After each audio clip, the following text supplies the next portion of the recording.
And that is what was happening at the base of the CN Tower yesterday. Last night, hundreds of people gathered for what, Winston, you ask? What would they called it? It was like a meetup. It was a Pokemon Go meetup. Look at all these people. This is City Hall. Yeah.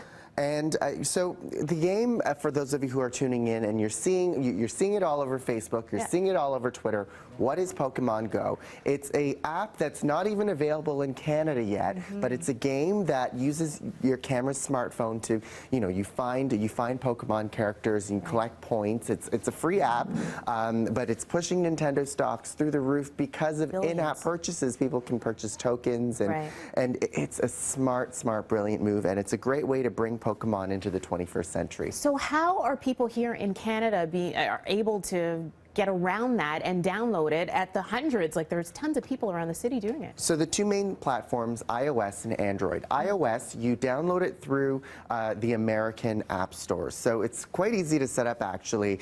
You just need like an American, like an iTunes gift card, or you can, I think you can actually sign up for one without a gift card, but you can sign up for an American iTunes account, which gives you access to the iTunes store down there, which has the Pokemon Go game.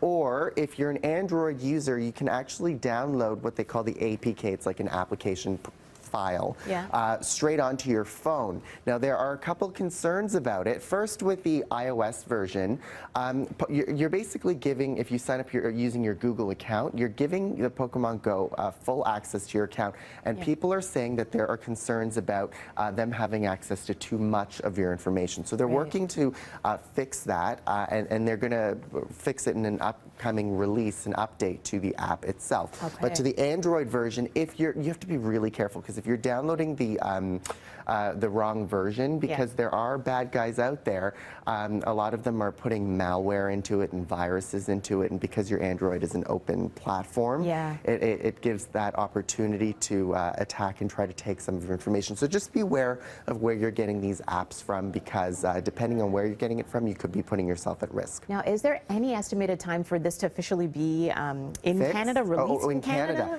So the initial reason why it's not in Canada right now is because of demand. So many people are using it. It's putting a real impact and strain on their servers. So I think they're just waiting for that initial craze to die down a little bit.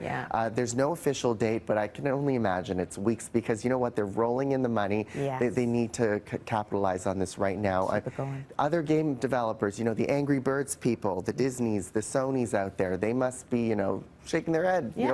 Where's our big idea? Right, and apparently this is about to, or maybe it has by now, overtake Twitter when it comes to the amount of users daily. Users daily and app downloads daily, they're sitting at #1 right now in the US and New Zealand and Australia. So massive numbers for Pokemon and Nintendo there. So good on them, good on them. Maybe there's a new Pokemon movie coming out soon. I don't know. What's the next step in the evolution? Let's write the script. Yeah, let's write the script. Passion on this. Yeah. Switching to another conversation here. The TTC. We talked about this in the 5:30 news here. Reporting harassments, especially with women. We aired a story on the news last night about it, and the TTC saying the solution to that, something that's not as overt is going to push that assistance alarm, or waiting in that designated area, but just using that smartphone to take pictures of things and reporting it to the TTC. Is that the solution?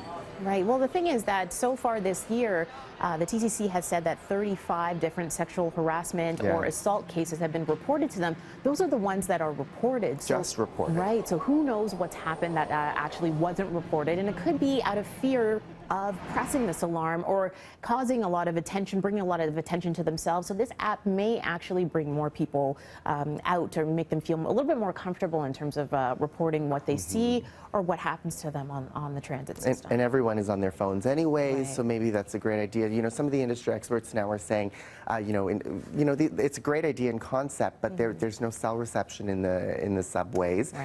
There's limited Wi-Fi on platforms, but only at certain stations. So, how do you roll that out? Will there be Wi-Fi on the trains? Will there be cell service on the trains? How will you get those apps working? So, great concept there, but whether that happen sooner than later. They're saying Right. they want to have it going by the end of the year, but will the Again, service be up by the end of the The year? service may not be. I don't think it will be up by the end of the year. It's something that they've been talking about, this Wi-Fi right directly on trains and in the tunnels, but we haven't seen it roll out just yet. We're a little bit behind, a lot behind actually, when it comes to other cities that have Wi-Fi in subways. So we'll see how that goes out. That's a good point. Massive undertaking, though. It does cost Yeah. a lot of money to put that in. So to the TTC's credit, Yeah. they're doing a great job with that. Most of the downtown stations, you can now get free Wi-Fi. So even when you're standing on the platforms, you're able to catch up on your social media and text your friends. Yeah, for sure. All right. Thanks Thank very you. much, Winston. We'll head to break here on Breakfast Television. We'll be right back.